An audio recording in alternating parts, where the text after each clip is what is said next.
Hi friends, அன்றைக்கி ஒரு நாள் எங்கள் அம்மா கிட்டே எண்ணெய் கத்திரிக்காய் பண்ணித்தாங்கன்னு கேட்டேன். எங்கள் அம்மா இப்படின்றதுக்குள்ளே பண்ணிட்டாங்க. பார்த்துக்கோங்களேன், அது ரொம்ப டேஸ்டியாக இருக்கும். உங்கள் வீட்டில் இருக்கவங்களுக்குலாம் செஞ்சு கொடுங்க, வாயடிச்சு போயிடுவாங்க.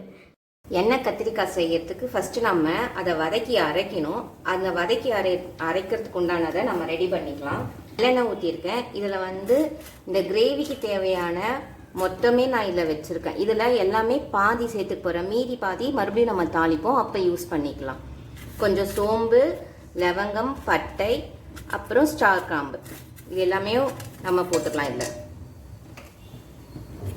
இருக்கத்துல பாதி போட்டாச்சு. ஒரு காஷ்மீரி மிளகாய், பூண்டு, கொஞ்சம் இஞ்சி, 2 மீடியம் சைஸ் வெங்காயம், முந்திரி, இந்த அளவுக்கு வதங்கினோடனே ஒரு 1.5 தக்காளி, மீடியம் சைஸில் ஒரு 1.5 தக்காளி. இந்த அளவுக்கு தக்காளி நல்லா வதங்கின உடனே ஒரு கப்பு தேங்காய் வச்சுருக்கேன் நான் துரி. அந்த தேங்காவையும் இதில் நம்ம மிக்ஸ் பண்ணிக்கலாம். இப்போ நல்லா வதங்கிடுச்சு. இது கொஞ்சம் நேரம் ஆற வச்சு நம்ம அரைச்சி எடுத்துகிட்டு வந்துடலாம். இப்போ எண்ணெய் கத்திரிக்காய் செய்யறதுக்கு கத்திரிக்காவை வதக்கிக்கலாம். நாம் அதுக்கு ஒரு 3 ஸ்பூன் எண்ணெய் ஊற்றியிருக்கேன்.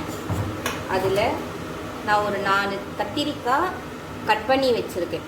அதை இதில் போட்டு கொஞ்சம் நாம் ஒரு பாதி வேகிற அளவுக்கு வதக்கிக்கலாம். இப்போ இது ஒரு பாதி அளவுக்கு வெந்திருக்கு. இப்போ இதை நம்ம ஒரு தட்டில் எடுத்து வச்சுக்கலாம். இல்லை நம்ம பட்டை லவங்கம்லாம் எடுத்து வச்சோம் இல்லைங்களா, அதை மிக்ஸ் பண்ணிடலாம். கொஞ்சம் கருவேப்பிலை, ஒரு பாதி வெங்காயம், ஒரு மீடியம் சைஸ் தக்காளி,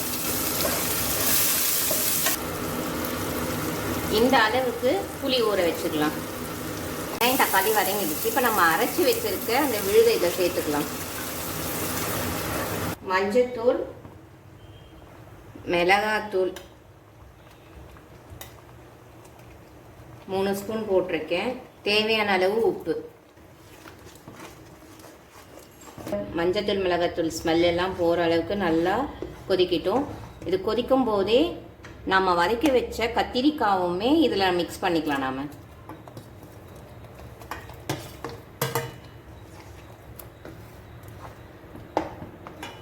இதை கொஞ்ச நேரம் மூடி போட்டு மூடி வச்சிடலாம்.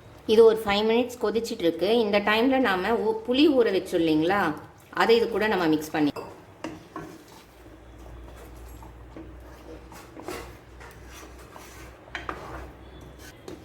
இன்னும் ஒரு 5 மினிட்ஸ் நம்ம மூடி வச்சிடலாம். இந்த அளவுக்கு நல்லா கொதிச்சு வந்துடும்.